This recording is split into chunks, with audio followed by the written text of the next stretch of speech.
आरक्षण हा विषय राजकीय कुणाला तरी उठलं सुटलं आणि दिले अशातला विषय नाही आहे। हजारो वर्षापासून जो समाज ज्याला जातीच्या नावानं धर्माच्या नावानं ज्याला समाजापासून विभक्त करण्यात आलेला होता, भारतीय सामाजिक व्यवस्थेपासून ज्यांना दुरावलेलं गेलं होतं, अशा लोकांना मुळातच आरक्षण देणं हा संविधानिक हेतू साध्य होत असेल अशांनाच आरक्षण भेटेल। त्याच्यामुळे या राजकीयाच्या बाबतीमध्ये कुणी किती जरी म्हटलं आणि आंदोलनं केली तरी मला वाटते भारतीय संविधान हे अत्यंत महत्त्वाचं आहे। अनेक ओबीसींचे नेते म्हणत आहेत की आमच्यावर अन्याय होईल, आमच्या समाजावर अन्याय होईल, आधीच आमची संख्या एवढी जास्त आहे आणि आम्हाला कमी प्रमाणामध्ये आरक्षण दिलं जात आहे। नेमकं ओबीसींची जी मागणी आहे, ओबीसींचं जे म्हणणं आहे त्याचं प्रत्युत्तर आहे त्या जी-आरवर, हे आपल्याला बरोबर वाटतंय का? महाराष्ट्र सरकारने जरी त्याच्यामध्ये जी-आर जरी काढला तरी त्या जी-आरला कोर्टामध्ये पण चॅलेंज होईल, सुप्रीम कोर्टात पण लोक चॅलेंज करतात। मात्र ज्या तडक्या फडकीने हा जी-आर काढण्यात आला, महाराष्ट्राच्या सामाजिक न्याय व विशेष सहाय्य विभागाकडून हा 2 सप्टेंबरचा जी-आर काढण्यात आला आणि एक नव्हे तर 2 जी-आर काढण्यात आले। कारण आधी पात्र शब्द होता, मनोज जरांगेंनी पात्र शब्द काढायला लावलं, त्यानंतर लगेच तो पात्र शब्द काढण्यात आला। नेमकं एवढ्या तडकाफडकीने असे जी-आर महाराष्ट्र सरकारतर्फे काढण्यात येतात का? शासनानं जरी किती जी-आर जरी काढले तरी पण त्या जी-आरला शेवटी तो वैध आहे का, त्याचा निर्णय कुठंतरी जोपर्यंत संविधानिक चौकटीत बसत नाही तोपर्यंत त्याच्यावर मला नाही वाटत का ते योग्य असेल। सरकारनं काढलेला जी-आर जरी त्यांच्या सोयीप्रमाणे जरी कोणाचा जरी केला असला तरी पण त्याला नक्की चॅलेंज होणार आहे। सचिव असतील किंवा सुप्रीम कोर्टचे वकील असतील किंवा जज असतील किंवा वरपासून खालपर्यंत जे अधिकारी वर्ग आहेत ज्यांच्या हातामध्ये सत्ता आहे, अशामध्ये कुठंतरी आपला जो ओबीसी समाज आहे, एससी समाज आहे, एसटी समाज आहे, असे दुर्बल घटक त्या क्षेत्रामध्ये नाही आहेत। तर अजूनही उच्चवर्णीयांचा प्रत्येक क्षेत्रामध्ये त्यांची भरभराट आहे, तेच मोठ्या प्रमाणात आहे। शेवटी औद्योगिक क्षेत्र म्हणाल किंवा इतर मोठे IAS लॉबीचा वर्ग म्हणाल की असे अनेक क्षेत्र आहेत ज्या क्षेत्रामध्ये एका विशिष्ट वर्गाची हजारो वर्षापासूनची जी मक्तेदारी होती ती मक्तेदारी अजूनही कायम राहिलेली आहे। समाजामध्ये अनेक लोकांना असेही पाहतो की त्यांचं असं म्हणणं आहे की हे आरक्षण नष्ट व्हायला पाहिजे आणि आर्थिकदृष्ट्या लोकांना त्यांची आर्थिक परिस्थिती पाहून त्यांना आरक्षण दिला पाहिजे। मग आरक्षण इतके 5000 वर्ष कुणी घेतले असा जर विचार आला तर आरक्षणावर खऱ्या अर्थानं बळकावा कुणी केला? हे जे ब्राह्मण क्षत्रिय वैश्य वर्ग आहेत या वर्गाने त्या आरक्षणावर खरी मालकी आतापर्यंत चालवली आणि तेच लोक मुळात म्हणतात। बहुजन समाजातला एखादा चेहरा मला दाखवा की तो म्हणतो आरक्षण नाही पाहिजे। जो शेती हजारो वर्षापासून करतो तो म्हणतो का? तो कधीच म्हणत नाही। त्याच्यामुळे हे जे म्हणतात कारण यांना हजारो वर्षापासून यांची जी मक्तेदारी राहिली आहे ती मक्तेदारी यांना सोडायची नाही म्हणून हे विरोध करतात असा प्रश्न आहे मुळात। नमस्कार, मी संघर्ष आणि आपण झकास मराठी पाहत आहात। झकास मराठीवर आपण नेहमी वेगवेगळे विषय घेऊन तुमच्या समोर येण्याचा प्रयत्न करतो। महाराष्ट्रामध्ये मराठा समाज आणि ओबीसी समाज ह्या दोघंही समाजांमध्ये आरक्षणाकरिता एक वाद भिडला आहे। तो म्हणजे असा की मराठा समाज अनेक वर्षांपासून ओबीसीमधून आरक्षण त्यांना पाहिजे या विषयावर अनेक मोठी आंदोलनं, अनेक मोर्चे त्यांच्या माध्यमातून काढण्यात आली। मात्र आता 28 ऑगस्टला मराठ्यांनी संपूर्ण मुंबई वेठीस धरली आणि त्या ठिकाणी 4 दिवस एक मोठं आंदोलन, मोठा मराठा समाजाचा जनसमुदाय त्या ठिकाणी गोळा झाला आणि त्याच आंदोलनाच्या नंतर महाराष्ट्र सरकारने 2 सप्टेंबरला हैदराबाद गॅजेटची जी मराठ्यांची एक प्रमुख मागणी होती ती मागणी सरकारने मान्य केली। हैदराबाद गॅजेटची महाराष्ट्रामध्ये अंमलबजावणी करण्यात आली। मात्र आता ओबीसींमधून जर मराठ्यांना आरक्षण दिला तर ओबीसींवर अन्याय होईल असा ओबीसी समाजातील नेत्यांनी, ओबीसी समाजाच्या वतीनं त्या ठिकाणी अनेक महाराष्ट्रभर आंदोलनं सध्या ओबीसी समाज काढत आहे। मराठ्यांना ओबीसीमधून आपण आरक्षण देणार नाही आणि ओबीसीच्या आरक्षणाला धक्का लागू देणार नाही असे अनेक ओबीसी समाजाचे नेते असोत, ते छगन भुजबळ असोत, लक्ष्मण हाके असोत किंवा वरपासून ते महाराष्ट्रातील कानाकोपऱ्यांपर्यंत ओबीसी समाजसुद्धा आता पेटून उठला आहे। नेमकं आता हैदराबाद गॅजेटची अंमलबजावणी तर झाली, त्यानंतर आता धनगर समाजसुद्धा आम्हाला एसटीमधून आरक्षण पाहिजे अशी त्यांची मागणी, त्यांनी सुद्धा आंदोलन पुकारलं आहे आणि हे आरक्षणाच्या विषयीचे आंदोलनं महाराष्ट्राभर सध्या सुरू आहेत। नेमकं हैदराबाद गॅजेटची अंमलबजावणी तर झाली, याचा परिणाम काय होणार आहे? खरंच मराठ्यांना ओबीसीमधून आरक्षण देणे शक्य आहे का?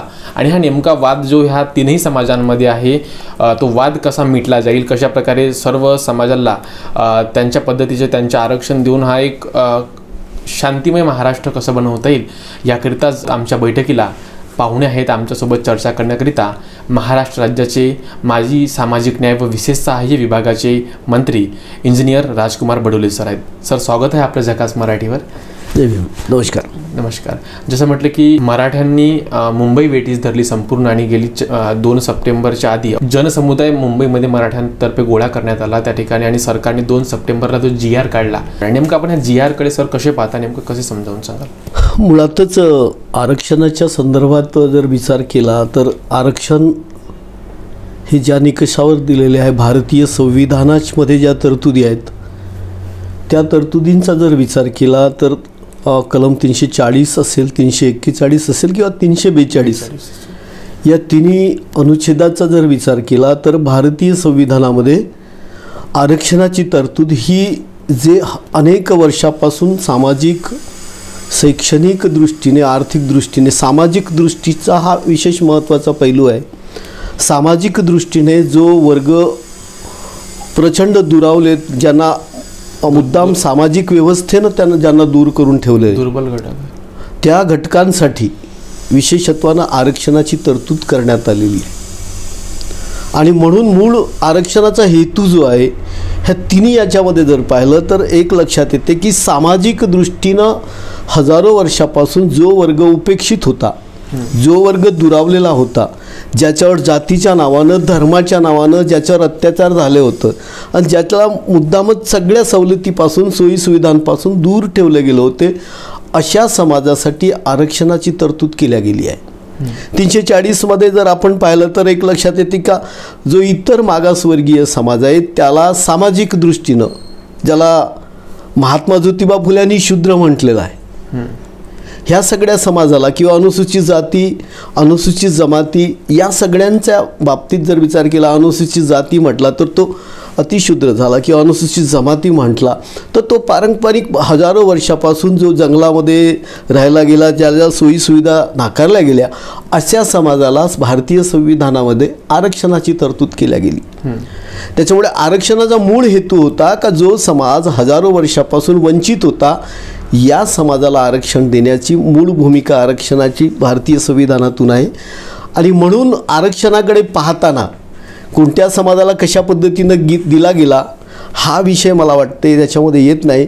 मुळातच ओबीसी समाज जो आहे, आता विषय याच्यामध्ये येतो का जो हैदराबाद गॅझेटप्रमाणे देण्याच्या संदर्भामध्ये महाराष्ट्र सरकारनं जो निर्णय केलेला आहे आता 3 सप्टेंबरला जो केलेला आहे, तर त्याच्यामधला मूळ हेतू येतो आहे की मराठा समाजाचे मधील मंडळींचं, काही मंडळींचं म्हणणं आहे का हा जो हैदराबाद गॅझेट जो आहे तो 1818चा गॅझेट आहे. निजाम सरकार मराठवाड्यात होती त्या काळातला तो गॅझेट आहे आणि निजाम सरकारनं त्या काळामध्ये ज्या नोंदी करून ठेवलेल्या आहेत त्याच्यामध्ये काही नोंदी येतात जे काय आता मराठी असतील पण कुणबी म्हणून येते, कुणबी किंवा कुणबी असा त्याच्यामध्ये उल्लेख येतो. तर त्या मुळातच त्या ओबीसीच्या आहेत असा त्यांचा हेतू आहे.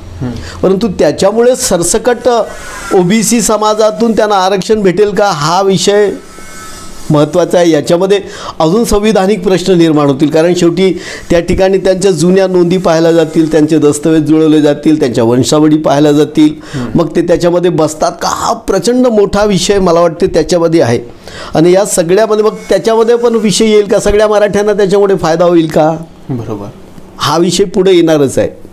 पुढे काही जण म्हणतात सातारा गॅझेटचं तो 1818च्या जे स्थानिक त्यावेळेसची साताऱ्याची सरकार असेल त्यांच्या काही नोंदी असतील त्या, तर त्याच्यामुळे हे जे प्रश्न आहेत आणि मग त्याच्यामुळे आजच्या घडीला परत बंजारा समाज किंवा विजयंतीच्या समाजातली काही मंडळी म्हणतात का मग हैदराबाद गॅझेट झाला तर मराठवाड्यामधील अनेक जे विजयंती, बंजारा समाजाचे, बाकी समाजाची जी लोक आहेत त्यांच्या पण त्याच्यामध्ये नोंदी, कारण हैदराबाद गॅझेटमध्ये त्यावेळेसची संपूर्ण त्यांच्या शेती कशी करत होते, त्यांच्या जाती कशा होत्या, अशी सगळी त्याच्यामध्ये नोंदी आहेत.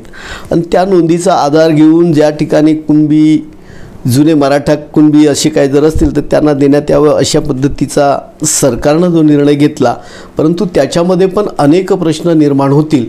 त्याच्यामुळे मुळातच शेवटी प्रश्न असा आहे की हाच एवढ्या संविधानाच्या चौकटीत हे विषय बसतील का, त्याच्यामध्ये परत अनेक मंडळी कोर्टामध्ये पण जाण्याची शक्यता नाकारता येत नाही. त्याच्यामुळे मूळ प्रश्न आहे का भारतीय संविधानानं आरक्षणाची तरतूद कलम 15 अन्वये 16(4) अन्वये जी केलेली आहे, 15(5) अन्वये जी केलेली आहे, त्या आरक्षणाच्या तरतुदी त्या आरक्षणाप्रमाणे हा सगळं आरक्षण बसते का, हा मूळ प्रश्न पुढं निर्माण होणार आहे. त्याच्यामुळे आजच्या घडीला या समाजाने प्रत्येकाने जरी कुठंतरी राजकीय याच्याप्रमाणे त्याला जरी केलं तरी हा प्रश्न शेवटी पूर्णपणे निकाली लागेल असं मला वाटत नाही. आणि त्याच्यापूर्वी जरी पाहिला तर एकूणच महाराष्ट्रातल्या आरक्षणाच्या विषयात जर विचार केला तर ACBCच्या नावाखाली ऑलरेडी आरक्षण दिलेलं आहे. त्याच्यानंतर सारथीची संस्था निर्माण झाली आहे, बार्टीची संस्था निर्माण झाली आहे, RT निर्माण झाली आहे, महाज्योती निर्माण झालेली आहे, शैक्षणिक परदेशातील शिष्यवृत्ती असतील, बाकीच्या गोष्टी असतील, त्यांच्या या अशा अनेक सवलती आता आजच्या घडीला महाराष्ट्र सरकारनं प्रचंड मोठ्या प्रमाणामध्ये निर्माण केली आहे. महामंडळांना मोठ्या प्रमाणामध्ये निधी दिला जात आहे. आणि म्हणून मला वाटते की आरक्षण हा विषय राजकीय कुणाला तरी उठलं सुटलं आणि दिले अशातला विषय नाही आहे. हजारो वर्षापासून जो समाज ज्याला जातीच्या नावानं, धर्माच्या नावानं, ज्याला समाजापासून विभक्त करण्यात आलेला होता, भारतीय सामाजिक व्यवस्थेपासून ज्यांना दुरावलेलं गेलं होतं, अशा लोकांना मुळातच आरक्षण देणं हा संविधानिक हेतू साध्य होत असेल, अशांनाच आरक्षण भेटेल. त्याच्यामुळे या राजकीय याच्या बाबतीमध्ये कुणी किती जरी म्हटलं आणि आंदोलनं केली तरी मला वाटते भारतीय संविधान हे अत्यंत महत्त्वाचं आहे. बरं, आपण म्हटलं की कुणी कितीही म्हटलं आणि आंदोलनं केली आणि प्रेशर बनवलं की त्यांना आरक्षण म्हणजे सहज गोष्ट नाही आहे, ती आर्थिक किंवा दुर्बल घटकांनाच तो आरक्षण संविधानाच्या याच्यातून मिळाला आहे. मात्र कुठंतरी जो मराठ्यांचं जो आंदोलन आहे त्यानंतर OBC समाज पिढीवरून उठला आहे. OBC समाजाची मागणी आहे की आमच्यामध्ये घुसखोरी होऊ देणार नाही. अनेक OBCचे नेते म्हणत आहेत की आमच्यावर अन्याय होईल, आमच्या समाजावर अन्याय होईल, आधीच आमची संख्या एवढी जास्त आहे आणि आम्हाला कमी प्रमाणामध्ये आरक्षण दिलं जात आहे. नेमकं OBCची जी मागणी आहे, OBCचं जे म्हणणं आहे त्याचं प्रत्युत्तर आहे त्या GRवर, हे आपल्याला बरोबर वाटतंय का? नाही, OBCचं एकूणच त्यांना जी भीती आहे ती पण भीती खरंच आहे. त्याच्यामध्ये शेवटी त्यांना असं वाटतंय का जे जुने या निमित्तानं कदाचित काही लोक आमच्या OBCमध्ये घुसण्याचा जो प्रयत्न करतात, त्याच्यामुळे त्याची जी भीती आहे त्याच्यामध्ये काही तथ्य असतीलच, त्याच्यामध्ये काही शंका पण नाही आहे. आणि त्या बाबतीत त्यांचा जो आग्रही भूमिका आहे त्या बाबतीत सरकारनं पण, परंतु सरकारनं जसं म्हटलं आहे का आम्ही कुठल्याही OBCच्या आरक्षणाला हात लावणार नाही त्याच्यामुळे सरकारचं जे म्हणणं आहे मला वाटतं याच्यामध्ये ज्या नोंदी समजा हैदराबाद गॅझेटमधून काढल्या गेल्या आणि त्याच्यानंतर ते किती संख्या आहे, मग त्यांना OBCतून आरक्षण द्यायचे का, हा मूळ प्रश्न पुढे येणारच आहे. कारण ते जर गॅझेटनुसार ते कुणबी बनतील, ते कुणबी बनाले की ऑटोमॅटिकली त्यांना OBCचं आरक्षण नाही, तर तरी पण त्यांना ॲटोमॅटिक त्यांना जातीचं प्रमाणपत्र देताना त्याच्यामधल्या जे आहेत का त्या प्रमाणपत्राच्या वंशावळी, त्याच्यामध्ये दस्तऐवज त्याचा केल्यानंतर त्याच्यामध्ये कुणबी असा विशेष शब्द येतं.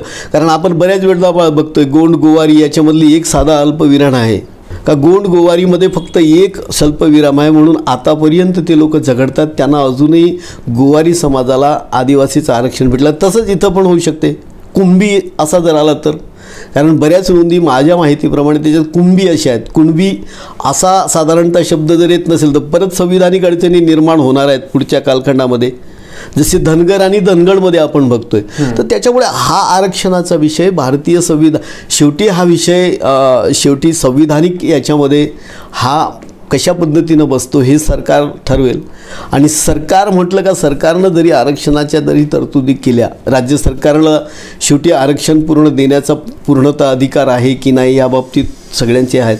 शेवटी केंद्र सरकारची भूमिका पण याच्यामध्ये महत्त्वाची राहणार आहे. त्याच्यानंतर सुप्रीम कोर्ट त्याचे निर्णय महत्त्वाचे राहणार आहेत. त्याच्यामुळे त्यांची भीती जरी योग्य असली तरी पण त्या बाबतीमध्ये जे म्हटलेलं आहे, सरकारनं जे म्हटलं आहे की आम्ही OBCच्या आरक्षणाला कुठेही धक्का न लावता आम्ही यांच्या आरक्षणाच्या बाबतीमध्ये विचार करू. आणि म्हणून मला वाटते का हा विषय पुढं शेवटी सरकारच्या याच्यामध्ये येईलच, तेव्हा सरकार पुढं काय ठरवते त्याच्यावर हे सगळा विषय अवलंबून असेल. बरं, आपण म्हटलं की केंद्राचं सुद्धा या ठिकाणी इन्व्हॉल्वमेंट असते. मात्र ज्या तडक्या फडकीने हा GR काढण्यात आला, महाराष्ट्राच्या सामाजिक न्याय व विशेष सहाय्य विभागाकडून हा 2 सप्टेंबरचा GR काढण्यात आला आणि एक नव्हे तर 2 GR काढण्यात आले. कारण आधी पात्र शब्द होता आणि त्यांनी मनोज जरांगेंनी पात्र शब्द काढायला लावलं. त्यानंतर लगेच तो पात्र शब्द काढण्यात आला. राधाकृष्ण विखे पाटलांनी तो पुन्हा GR त्या ठिकाणी सादर केला. नेमकं एवढ्या तडकाफडकीने असे GR महाराष्ट्र सरकारतर्फे काढण्यात येतात का? कारण आपण सुद्धा त्या विभागाची महाराष्ट्र सरकारने जरी त्याच्यामध्ये GR जरी काढला तरी त्या GRला कोर्टामध्ये पण चॅलेंज होईल, सुप्रीम कोर्टात पण लोक चॅलेंज करतात. मुळात त्याचं एक उदाहरण मी सांगतोय की 2004मध्ये महाराष्ट्र सरकारनं पदोन्नतीतलं आरक्षण अनुसूचित जाती जमातीला दिलं, परंतु आता हा 16(4) प्रमाणे वैध ठरवला आहे. अनुसूचित जाती आणि जमातीला पदोन्नतीमध्ये आरक्षण देणं हा वैध आहे. 16(4) प्रमाणे ते वैध असताना त्याच्यामध्ये काय झालं की ते आरक्षण देताना राज्य सरकारनं त्याच्यामध्ये व्हिजेएनटी पण टाकलं आहे. आता केंद्रामध्ये व्हिजेएनटी जर पाहिला तर ओबीसी तिथे, त्याच्यामुळे काय झालं त्या GRला पुढे चॅलेंज करण्यात आलं सुप्रीम कोर्टामध्ये ना अजूनही त्याच्यावरचा निर्णय लागला नाही.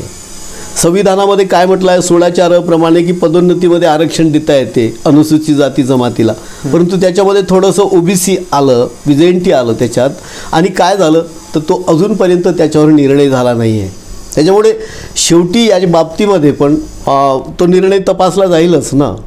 शासनानं जरी किती GR जरी काढले तरी पण त्या GRला शेवटी तो वैध आहे का त्याचा निर्णय कुठंतरी जोपर्यंत संविधानिक चौकटीत बसत नाही तोपर्यंत त्याच्यावर मला नाही वाटत का ते योग्य असेल. सरकारनं काढलेला GR जरी त्यांच्या सोयीप्रमाणे जरी कोणाचा जरी केला असला तरी पण त्याला नक्की चॅलेंज होणार आहे आणि त्याच्यावर पण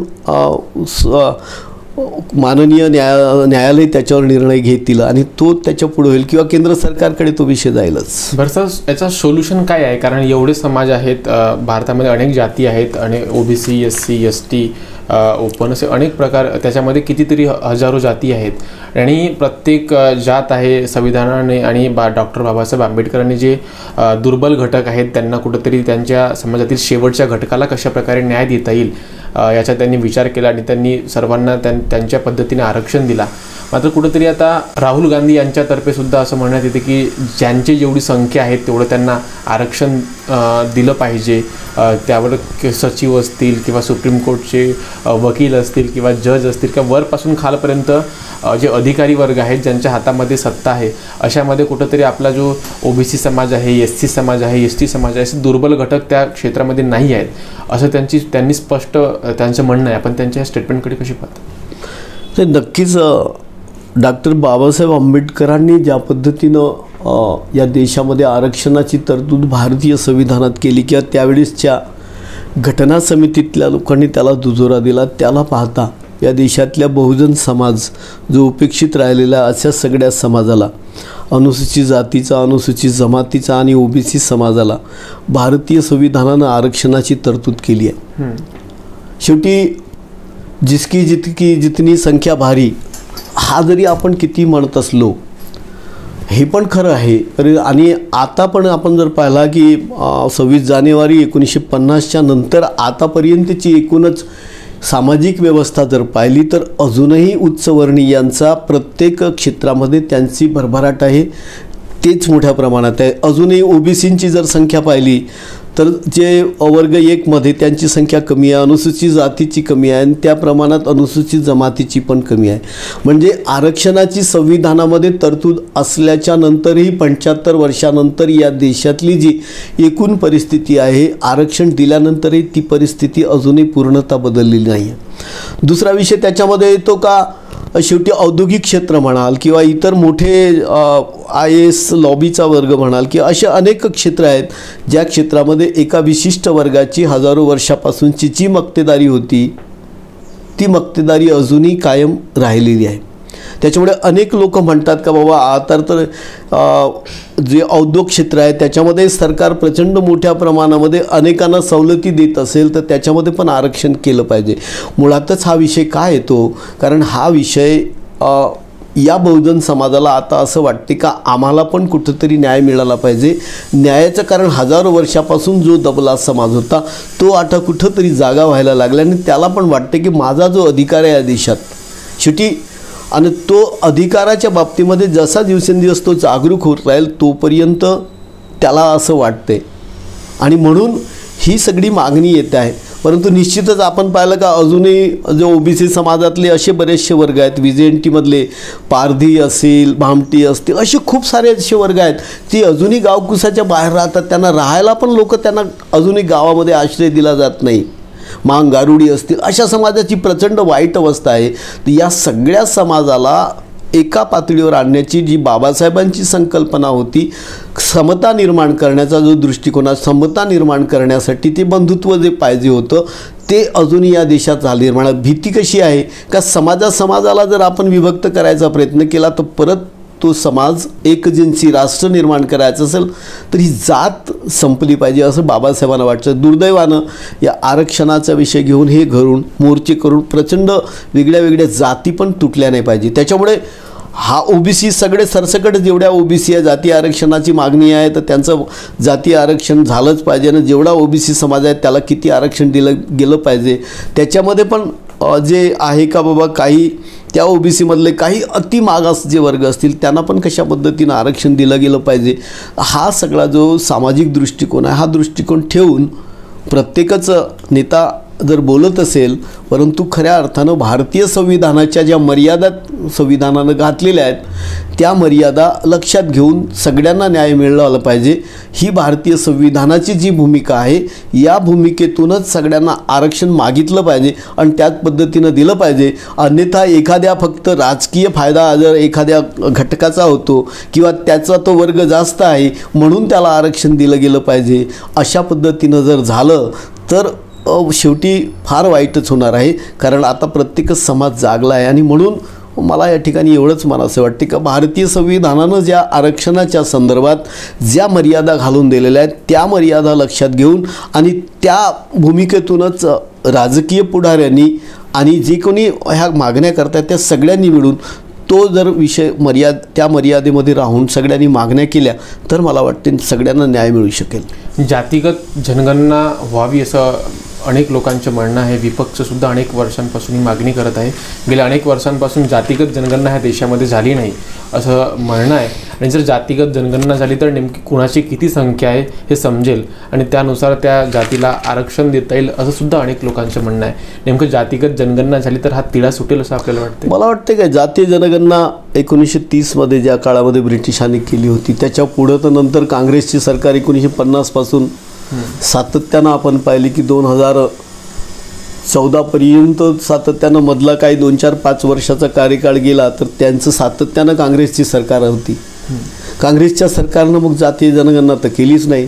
त्यांचे नेते आज फार जोरजोरानं बोलतात परंतु त्यांनी तर कधीच जातीय जनगणना केलीच नाही, हे खरा इतिहास आहे. मंडल आयोग त्यांच्या काळामध्ये मंडल आयोग निर्माण झाला होता पण मंडल आयोग त्यांनी लागू केला नाही. कुठेतरी नंतर सरकार आली विश्वनाथ प्रताप सिंग यांच्या नेतृत्वामध्ये आणि त्यांनी मंडल आयोग केला. इव्हन बौद्धांच्या आरक्षणाचा विषय होता तो पण त्यांनी केला आहे. त्याच्यामुळे नेत्यांनी कशा पद्धतीनं ते बोलतात तो फक्त तो विषय जरी आपण बाजूला ठेवला तरी पण मला वाटते जातीय जनगणनेमुळे जातीय जनगणना एकदा माननीय पंतप्रधानांनी त्या बाबतीत घोषणा केलेली आहे. त्याच्या संदर्भात आता कार्यवाही पण सुरू आहे आणि ती झाल्यानंतर या सगळ्या समाजाला कशा पद्धतीनं आरक्षण पुढं देणार आहेत तो तिढा नक्की पुढं राहणारच आहे. कारण इतकी मोठ्या प्रमाणामध्ये हे 52% जे जनसंख्या आहे बहुजन समाजाची, या जनसंख्येला सगळ्या वर्गाला प्रत्येक जातीला इतक्या 3,500पेक्षा जास्त जातींना आरक्षण देण्याच्या बाबतीतला तो प्रश्न निर्माण होणार आहे.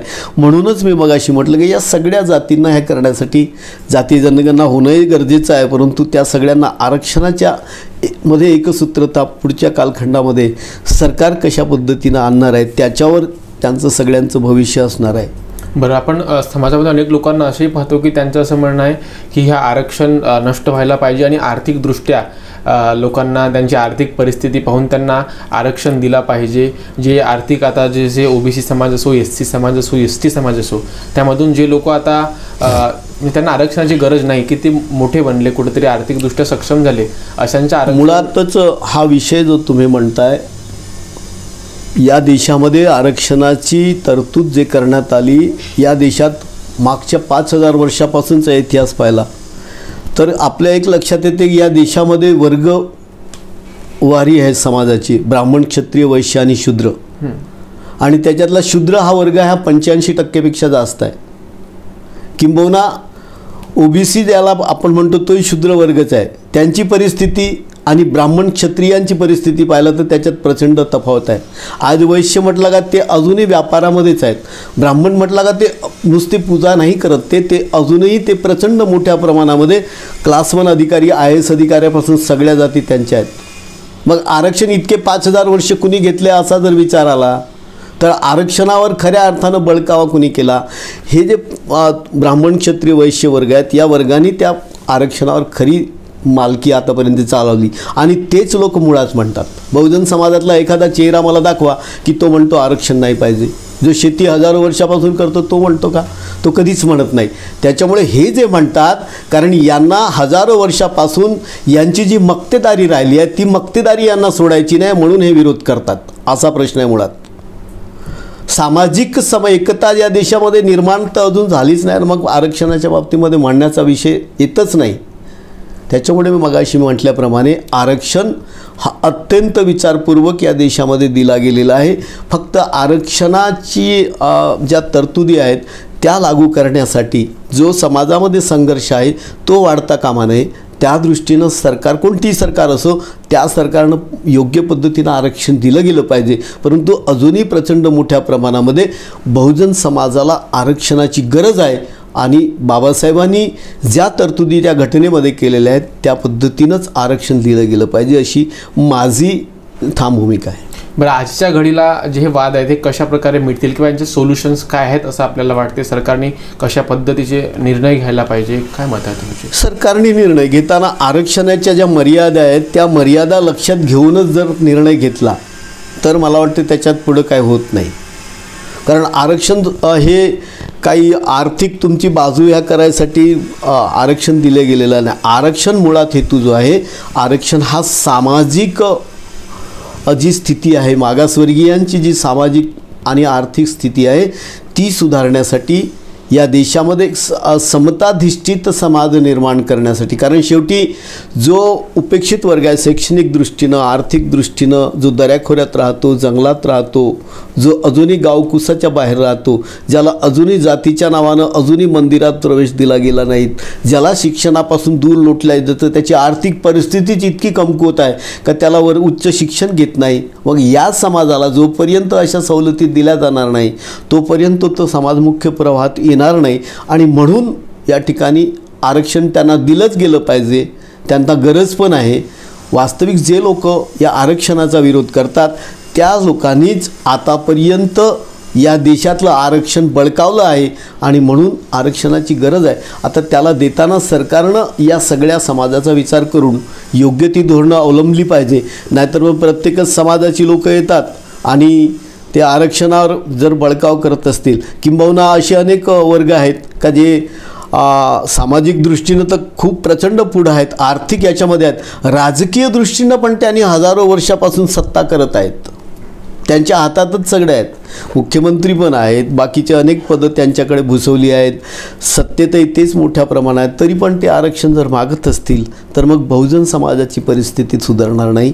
आणि म्हणून आरक्षण राजकीय फायद्यासाठी न करता तो सामाजिक फायद्यासाठी, आणि बहुजन जो मागासलेला आहे, जो दुर्लक्षित वर्ग आहे, जो शोषित आहे, जो वंचित आहे, यांना त्याचा फायदा कसा होईल त्या दृष्टीनं आरक्षण पाहायला पाहिजे. आरक्षण हा कुठं इलेक्शनमध्ये निवडून आल्या पाहिजे आणि एखाद्या समाजानं, एखाद्या जातीनं मतं दिला पाहिजे म्हणून जर दिला गेला असेल तर ते योग्य होणार नाही. जसं आपण म्हटल्याप्रमाणे अनेक लोकांचं असं म्हणणं आहे की मराठे जे ओबीसीमधून आरक्षण पाहिजे यांची जी मुख्य मागणी आहे त्याचा कुठेतरी हेतू त्यांच्या राजकीय आरक्षणावर राजकीय दृष्टीने काबीज करायच्या त्या ठिकाणी, किंवा एखादा जर ओबीसी त्या ठिकाणी मराठवाड्यामध्ये एखादा त्याला आरक्षण निघालं आणि जर तो आमदार, खासदार किंवा ग्रामपंचायतीचा सरपंच होत असेल, कुठेतरी हे त्यांना मान्य नाही आणि कुठेतरी ते त्यांना काबीज करायचं आहे अशा पद्धतीचे त्यांचा हेतू आहे असं सुद्धा अनेक लोकांची. मला वाटते ओबीसी समाजाला जी भीती वाटते ती त्यांच्या दृष्टीनं योग्य पण असू शकेल.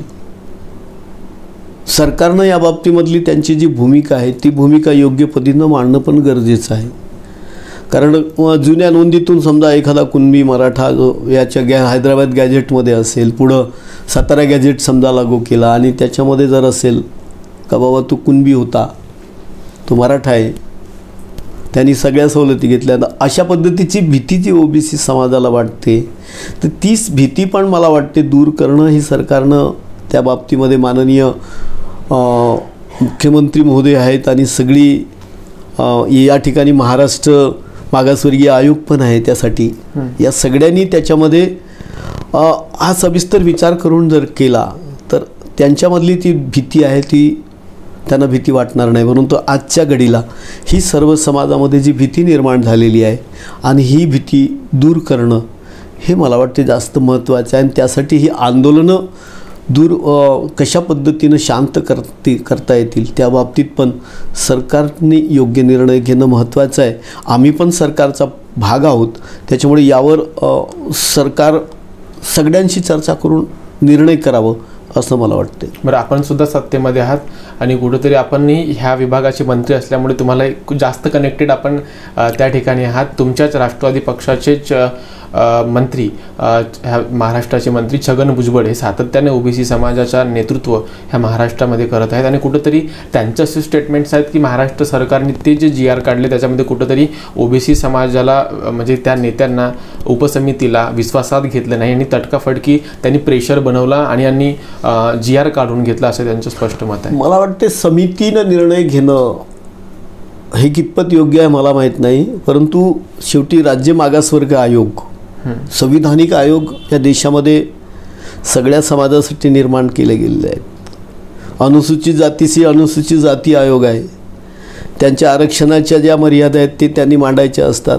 अनुसूचित जमाती आयोग असते. राज्य मागासवर्ग आयोग आपण जेव्हा निर्माण करतो तर राज्य मागासवर्ग आयोगाची एखाद्या समाजाला ओबीसी समाजाला आरक्षण देणं नाकारणं किंवा त्याच्यामध्ये अजून कोणाची एंट्री करणं हा सगळ्या, म्हणून मी मगाशी म्हटलं का संविधानिक संस्था ज्या निर्माण करण्यात आलेल्या आहेत त्या संविधानिक संस्थांनी, ना की एखाद्या समितीनं किंवा एखाद्या मंत्र्यानं निर्णय घेणं हे असं याच्यामधलं एकूणच जो ढाचा आहे भारतीय संविधानाचा तो विचारात घेतला तर समितीपेक्षा संविधानातलं राज्य मागासवर्ग आयोग असेल, केंद्रीय मागासवर्ग आयोग असेल, ह्या महत्त्वाच्या संस्था आहेत आणि त्याच्यानंतर शेवटी निर्णय घ्यायचं असतात. आणि हे सगळं कुठं चुकलं तर शेवटी भारतीय सर्वोच्च न्यायालय, उच्च न्यायालय हे संस्था, कारण संविधानानं इतक्या सुंदर पद्धतीने या सगळ्या संस्था निर्माण केल्या आहेत, त्याच्यामुळे असं कुणी जरी केलं तरी ते हे करता येत नाही.